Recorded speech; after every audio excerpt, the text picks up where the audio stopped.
Everybody knows a Boy Scout when he sees him. Few know how he came about.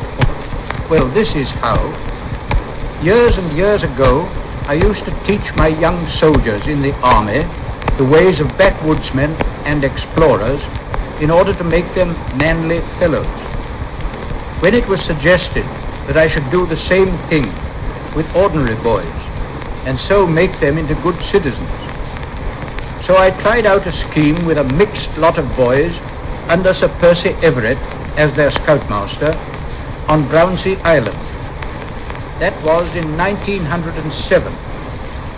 Then I wrote a book called Scouting for Boys. Before long, thousands of boys reading the book started patrols and troops all about the country. Girls also took up the game, so I had to make a separate organization for them under the name of Girl Guides. And the movement grew like billy-o.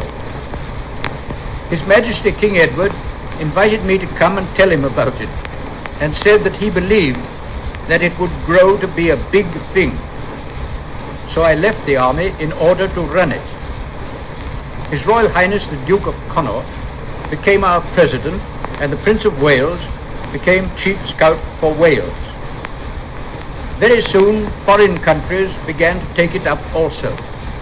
Education authorities took an interest in it and pronounced the training to be a sound bit of education for developing that most important of all attributes, namely character.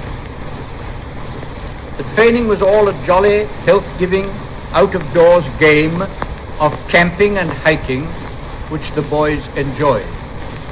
Then, too, it suited every kind of boy, rich or poor, and no matter what his religion. But it had to be varied to suit boys of different ages. So the movement was divided into 3 grades: wolf cubs from 8 to 11, scouts from 12 to 17, and rovers over 17 and a half. Then there were branches.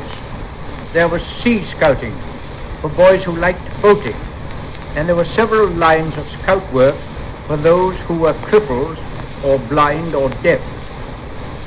The great idea put before every boy was that he should make himself strong and efficient to render service to other people.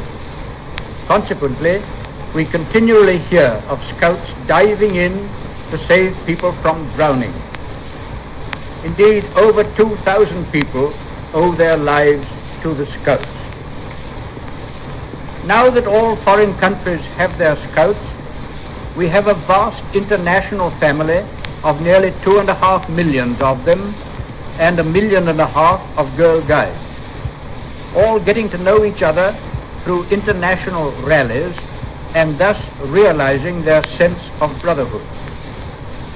Behind the existing scouts, there are millions of men in the different populations who have in their time been scouts. Thus there is growing up in each nation a body of loyal, dependable citizens, and internationally a leaven of men filled with the spirit of mutual trust and goodwill, which is the true foundation for peace in the world. In the present time of unrest in the world and unemployment at home, the Scout and Guide movement is developing a steadying influence that could do yet greater good by further expansion. But for this we need more leaders willing to come and take in hand the thousands of boys and girls anxious to join. Here lies a great opportunity for rendering a soul-satisfying service open to all who would help their country.